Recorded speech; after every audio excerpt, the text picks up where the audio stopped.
Hello everyone. तो कैसे हैं आप सभी भाई। तो मैं आप लोगों को अभी एक बहुत ही बड़ी इन्फॉर्मेशन देने जा रहा हूं जो कि इंडियन पोस्ट जीडीएस की तरफ से आई है। न्यू वैकेंसी है इंडियन पोस्ट जीडीएस की, जो आप सभी जानते हैं कि बहुत ही बम्पर वैकेंसी आई है और जो कि 2023 की एक नई भर्ती है। तो आप लोगों को इसके बारे में पूरी डिटेल दूंगा, कितनी पोस्ट आई हैं, अप्लाई डेट क्या है, एज लिमिट क्या होने वाली, एग्ज़ाम होगा या नहीं होगा, और मेरिट बेस्ड होगा या नहीं होगा, और कहाँ पर परसेंटेज कितनी जाती है, आपको फॉर्म भरना चाहिए या नहीं भरना चाहिए, आपकी 60% है 10th में या 70% है या 80% है। तो आप उसके अकॉर्डिंग आप देख लीजिएगा। मैं आपको पूरी डिटेल जानकारी इस वीडियो के माध्यम से आपको प्रोवाइड करवाऊंगा। तो आप इस वीडियो को अंत तक देखिएगा और जिससे आपका कोई भी कन्फ्यूजन नहीं रहेगा। आप लोग पूरा वीडियो नहीं देखते हैं जिससे आपको बहुत सारे डाउट बने रहते हैं, इसलिए आपको निवेदन है कि आप इस वीडियो को पूरा देखिएगा जिससे आपको इंडियन पोस्ट जीडीएस के बारे में पूरी डिटेल जानकारी मैं प्रोवाइड कर सकूं। तो वीडियो को स्टार्ट करते हैं। तो आप देख सकते हैं कि जो टोटल पोस्ट आई हैं वो बहुत ही बड़ी बम्पर भर्ती है, यानी कि 40,889 पोस्ट आई हैं। जो पिछली बार वैकेंसी आई थी उसमें 38,000 वैकेंसी थी और इस बार उससे भी ज़्यादा यानी कि 40,000 वैकेंसी आई है। तो इसकी अप्लाई डेट होने वाली है वो 27 जनवरी से होने वाली है। 27 जनवरी से 16 फरवरी तक इसकी अप्लाई की डेट होने वाली है। तो आप 27 जनवरी से यानी कि डेट स्टार्ट हो चुका है, यानी कि अप्लाई डेट स्टार्ट हो चुकी है और 16 फरवरी तक जो चलने वाली है। तो आप अप्लाई कर दीजिएगा, जल्दी ही अप्लाई कर दीजिएगा क्योंकि लास्ट में थोड़ा साइड में प्रॉब्लम हो सकती है। तो आप 16 फरवरी का इंतज़ार ना करिए, आप जल्दी से इस फॉर्म को अप्लाई कर दीजिएगा। और जैसे कि आप फॉर्म अप्लाई करते हैं तो आपसे अगर कोई दिक्कत हो जाती है, कोई प्रॉब्लम आ जाती है, आप सही से नहीं कर पाते हैं, तो आपको करेक्शन डेट भी दी जाएगी। करेक्शन डेट में आप अपना जो भी डेटा है उसको सुधार सकते हैं, सही फिल कर सकते हैं। तो उसके लिए 17 से 19 फरवरी को आपको अपना करेक्शन डेट कंप्लीट करना पड़ेगा, करेक्शन करना पड़ेगा 17 से 19 फरवरी के बीच में। तो आप 17 से 19 फरवरी तक अगर आपको कोई करेक्शन है तो उसको आप सही कर सकते हैं। और मैं आपको बता दूं कि जो फ़ी होने वाली है बहुत ही न्यूनतम फ़ी है, तो आप सभी इस फॉर्म को ज़रूर अप्लाई कीजिएगा। इसमें जो फ़ी होने वाली है वो जनरल कैटेगरी और ओबीसी कैटेगरी के लिए मात्र 100 रुपये होने वाली है, मात्र 100 रुपये होने वाली है। जो SC ST या अदर कैंडिडेट हैं उनके लिए जो फीस होने वाली है वो 0 रुपये होने वाली है। कितनी होने वाली है? 0 रुपये होने वाली है। यानी कि जो जनरल कैटेगरी और ओबीसी का उसको 100 रुपये देना पड़ेगा, और जो अदर कैटेगरी है SC ST कैटेगरी है या PWD कैटेगरी है, कोई भी कैटेगरी है, तो उसको 0 रुपये देना पड़ेगा, यानी कि उसको कोई भी शुल्क नहीं देना पड़ेगा। और मैं बता दूं कि जो फीमेल कैटेगरी है, जो फीमेल कैटेगरी या फीमेल कैटेगरी में चाहे जनरल कैटेगरी की फ़ीमेल हो या ओबीसी कैटेगरी की फ़ीमेल हो या SC ST PWD कोई भी कैटेगरी की फ़ीमेल हो, तो उसको तो ये फॉर्म ज़रूर अप्लाई करना है क्योंकि उनके लिए कोई भी फीस नहीं है, यानी कि आपको मुफ्त में ये फॉर्म अप्लाई करना। तो ऐसा मौका नहीं छोड़िएगा। आपकी परसेंटेज कितनी भी हो आपको कोई दिक्कत नहीं, सिर्फ आपका 10 मिनट लगेगा।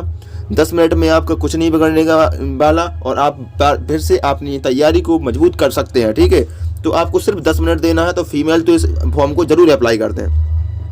और इसमें जो एज लिमिट होने वाली है उसको भी समझिएगा।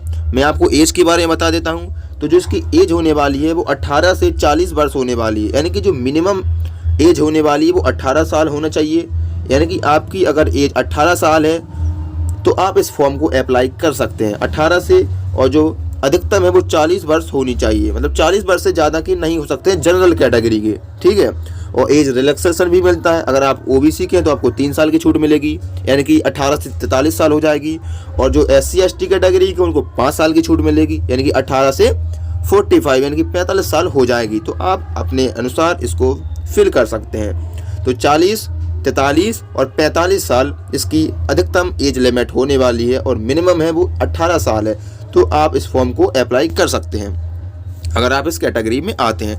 इसको एक मिनट डेट ऑफ बर्थ के बारे में भी समझ लीजिएगा। डेट ऑफ बर्थ आपकी कितनी होना चाहिए, कितने से कितने के बीच में हो सकती है, तब इसको आप अप्लाई कर सकते हैं। इसमें लोगों को बहुत बड़ी कन्फ्यूजन होती है कि सर हम अप्लाई कर सकते हैं या नहीं कर सकते हैं, तो इसके बारे में समझिएगा।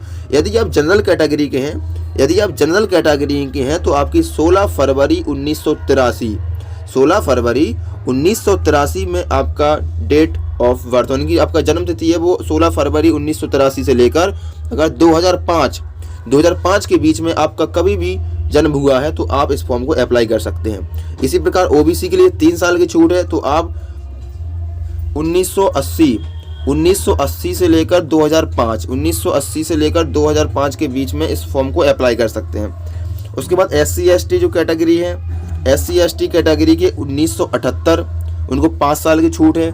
1978 से लेकर 2005 के बीच में अगर आपका कभी भी जन्म हुआ है तो आप इंडियन पोस्ट यानी कि GDS का फॉर्म अप्लाई कर सकते हैं। ठीक है।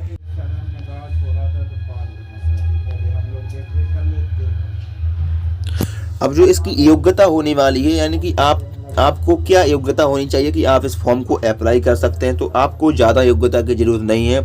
आप सिंपली 10वीं पास होने चाहिए। अगर आप 10वीं पास हैं और 10वीं पास में भी मैथ और इंग्लिश होना ज़रूरी है, और बेसिकली सबका हाई स्कूल में मैथ और इंग्लिश तो होता ही है, तो आप सभी जिसने भी हाई स्कूल पास किया तो आप इस फॉर्म को अप्लाई कर सकते हैं। और जो इसकी दूसरी योग्यता है वो लोकल लैंग्वेज के बारे में जानकारी होनी चाहिए। यदि आप जैसे गुजरात से हैं तो आपको गुजराती आनी चाहिए, आप उत्तर प्रदेश से हैं तो आपको हिंदी आनी चाहिए, आप महाराष्ट्र से हैं तो आपको मराठी आनी चाहिए, आप असम से हैं तो आपको असमीज आनी चाहिए। यानी कि आपको लोकल लैंग्वेज की जानकारी होना ज़रूरी है, क्योंकि भाई आपको पता है कि GDS यानी कि GDS का फुल फॉर्म होता है ग्रामीण डाक सेवक। तो जो गाँव से बिलोंग करते हैं तो गाँव के बारे में यानी कि रूरल लैंग्वेज यानी ग्रामीण भाषा आनी चाहिए आपको। ठीक है। और कंप्यूटर और साइकिलिंग का नॉलेज भी होना चाहिए। कंप्यूटर का नॉलेज ज़्यादा कोई बड़ी दिक्कत नहीं, आपसे कोई डिप्लोमा नहीं मांगा जाएगा, आपको बेसिकली नॉलेज आनी चाहिए, चलाना खोलना थोड़ा बहुत आना चाहिए। और साइकिलिंग तो यार सबको आते ही आजकल, देखो साइकिल बाइक आप चला ही लेते हैं। अगर नहीं भी चला पाते हैं तब भी आप इसको फॉर्म को अप्लाई कर दीजिए। साइकिल चलाना कोई बड़ा इशू नहीं है, आप 2 दिन में सीख जाएंगे। ठीक है। तो आपको कंप्यूटर और साइकिलिंग की भी योग्यता होनी चाहिए। ठीक है। इसके बाद आगे देखते हैं कि आगे और क्या है। तो जो स्टेट वाइज वैकेंसी आई है, इसमें स्टेट वाइज ही आप अपनी वैकेंसी को फिल करेंगे। आप देख लीजिएगा अपने स्टेट के अकॉर्डिंग, और जो उसकी लोकल लैंग्वेज है उसको भी आपको देखना पड़ेगा। प्रत्येक स्टेट की अपनी अपनी पोस्ट आई हैं, तो आप दूसरे स्टेट में भी आप अप्लाई कर सकते हैं, लेकिन आप उसी स्टेट में अप्लाई करिएगा जहाँ की आपको लोकल लैंग्वेज आती हो और जहाँ वैकेंसी की मात्रा काफ़ी अधिक हो। तो आप जनसंख्या के आधार पर, जैसे उत्तर प्रदेश सबसे ज़्यादा है तो उसी प्रकार से पोस्ट भी उत्तर प्रदेश में सबसे ज़्यादा आई हैं। तो आप यूपी में देखेंगे तो यूपी में 7,987 यानी कि लगभग 8,000 के लगभग वैकेंसी है इंडियन पोस्ट GDS की। आप इसी प्रकार उत्तराखंड में देखेंगे तो उत्तराखंड में 889 है, बिहार में 1461 है, छत्तीसगढ़ में 1593 हैं। इसी प्रकार दिल्ली में देखेंगे तो दिल्ली में मात्र 46 है, क्योंकि दिल्ली छोटा है और अन्य राज्यों की तुलना में, तो दिल्ली में 46 है। राजस्थान में 1664 हैं, हरियाणा में 354 हैं, हरियाणा में काफ़ी कमाई हुई हैं। हिमाचल प्रदेश में देखें तो हिमाचल प्रदेश में 603 हैं, जम्मू कश्मीर में 300 हैं, झारखंड में 1590 हैं, मध्य प्रदेश में 1841 हैं, केरल में 2462 हैं, पंजाब में 766 हैं, महाराष्ट्र में 2508 हैं, उड़ीसा में 1382 हैं, और कर्नाटक में देखा जाए तो 3036 वैकेंसी आई हुई हैं। उसी प्रकार तमिलनाडु में देखा जाए, तमिलनाडु के लिए आपको तेलुगु भाषा आनी चाहिए। तमिलनाडु में 3167 वैकेंसी है, तेलंगाना में 1266 वैकेंसी है, असम में 707 वैकेंसी है, और गुजरात में 2017 वैकेंसी है। जैसे गुजरात में आप फॉर्म अप्लाई करेंगे तो आपको गुजराती यानी कि लोकल लैंग्वेज आनी चाहिए। पश्चिम बंगाल में देखा जाए तो पश्चिम बंगाल की लोकल लैंग्वेज बंगाली है, हिंदी भी चल जाएगी, इंग्लिश भी चल जाएगी, यानी कि जैसा जो वहाँ की लोकल लैंग्वेज है उसके अनुसार आप पश्चिम बंगाल में वैकेंसी देखें तो 2127 हैं। आंध्र प्रदेश में 2480 वैकेंसी है। और नॉर्थ ईस्ट के यानी कि उत्तर पूर्वी राज्य होते हैं, जैसे असम हो गया और मेघालय हो गया, मिजोरम हो गया, अरुणाचल प्रदेश हो गया, जो 7 सिस्टर होती हैं, तो उसमें आप देखेंगे तो 551 वैकेंसी है।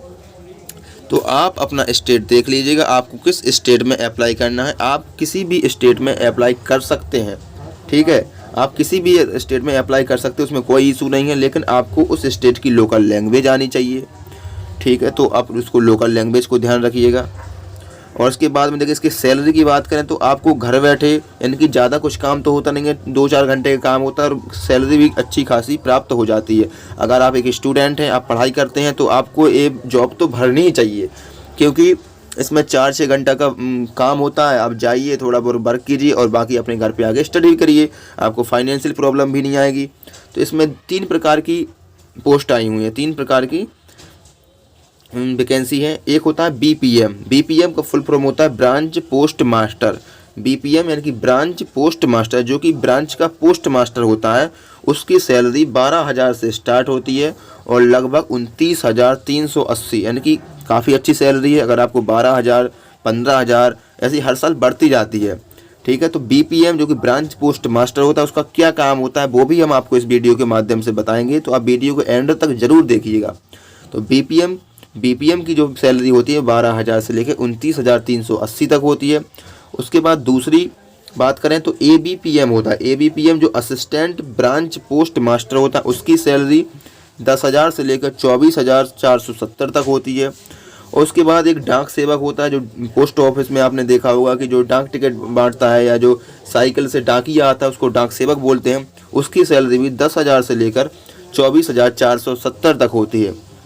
ठीक है, इसके बाद बात करते हैं तो इसके बाद जो सिलेक्शन प्रोसेस होने वाला है, सिलेक्शन आपका किस बेस पे आपका सिलेक्शन होगा इस चीज़ में, तो उसको आप अच्छे से समझिएगा। जो सिलेक्शन प्रोसेस है उसमें आपका मेरिट बेस्ड लिस्ट आएगी, यानी कि जो आपकी हाई स्कूल में आपकी परसेंटेज होती है उसी के बेस पे आपका सिलेक्शन होगा। ठीक है, यानी कि आपकी जो हाई स्कूल 10th में जो इतने मार्क्स होंगे, जितनी परसेंटेज होगी, उसी के बेस पे सिलेक्शन होने वाला है। यानी कि आपको सीधे बता दूं कि इसमें कोई एग्ज़ाम नहीं होता, यानी कि बिना एग्ज़ाम के सोचिएगा, आपको कोई अलग से तैयारी करने की ज़रूरत भी नहीं है। अगर आपने हाई स्कूल में अच्छे अंक प्राप्त किए हैं या अच्छे भी नहीं, मतलब जैसने भी आपके अंक प्राप्त किए हैं, आपकी किस्मत पर बात है, तो आप इसको फॉर्म को ज़रूर अप्लाई कर दीजिएगा, क्योंकि इसमें बिना एग्ज़ाम के आपको नौकरी मिलने वाली है, क्योंकि 10th की मार्कशीट के बेस पे होने वाली है। अब इसकी जॉब प्रोफाइल के बारे में बात करते हैं। जॉब प्रोफाइल में क्या है, जॉब प्रोफाइल यानी कि आपको काम क्या करना पड़ता है, बेसिकली उसको देसी भाषा में समझिए कि आपको काम क्या करना पड़ता है। तो जो बीपीएम होता है यानी कि ब्रांच पोस्ट मास्टर, जिसकी सैलरी 12,000 से लेकर 29,000 तक बताई अभी, उसकी सैलरी यानी कि तो इतनी थी। उसका काम क्या होने वाला है, उसका काम होता है ब्रांच पोस्ट मास्टर होता है, उसको बाहर नहीं जाना पड़ता, उसको ऑफिस में ही उसका काम होता है। उसको ऑनलाइन ऑफलाइन लेन देन पर ध्यान देना होता है और वो डाक उत्पादों और सेवाओं का वितरण प्रदान करता है, जो कि डाक सेवाएं आती हैं गवर्नमेंट की तरफ से, उनको प्रदान करता है अपने क्षेत्र में। और जो रिकॉर्ड होते हैं, रिकॉर्ड हैंडल एंड डिवाइस होते हैं, जितने भी मतलब डिवाइस होते हैं, तो उसकी जिम्मेदारी भी, जितने पोस्ट ऑफिस में जितने डिवाइस होते हैं, रिकॉर्ड होते हैं, उसको रखने की जिम्मेदारी भी ब्रांच पोस्ट मास्टर की ही होती है। यानी कि इस सभी के लिए वही जिम्मेदार माना जाता है। इसके बाद बात करते हैं एबीपीएम का काम क्या होता है, यानी कि जो असिस्टेंट ब्रांच पोस्ट मास्टर होता है उसका काम क्या होता है। तो जो एबीपीएम होता है उसको टिकट और स्टेशनरी की बिक्री करता है, वो टिकट बांटता है। ठीक है, और डाक की डिलीवरी भी करता है, जो डाक टिकट होता है उनकी डिलीवरी भी करता है। और जो सरकारी सेवाएं आती हैं गवर्नमेंट की तरफ से, उनका घर घर प्रचार भी करता है। और इनकी ड्यूटी भी लग जाती है, जैसे कि अगर जनगणना हो रही है मान लो, तो जनगणना में इनकी ड्यूटी लग जाती है। कोविड के टाइम पे भी इन लोगों की ड्यूटी लग जाती थी। तो ये इनका बेसिकली काम होता है। उसके बाद तीसरी वैकेंसी डाक सेवक की थी। तो डाक सेवक का काम होता है जो स्टाम्प की बिक्री होते हैं उसको ये काम करते हैं। और जो साइकिल से जाते हैं, आपने देखे होंगे बहुत सारे डाकिये होते हैं, वो यही होते हैं डाक सेवक। वो डाक की डिलीवरी करते हैं, घर घर जाना होता है। और जो रेलवे मेल सर्विस ऑफिस में छटाई का काम भी यही लोग करते हैं, जो डाक सेवक होते हैं। इसके बाद बात करते हैं तो इसके बाद जो ड्यूटी होती है, वो आपको ड्यूटी कितने घंटे की होती है।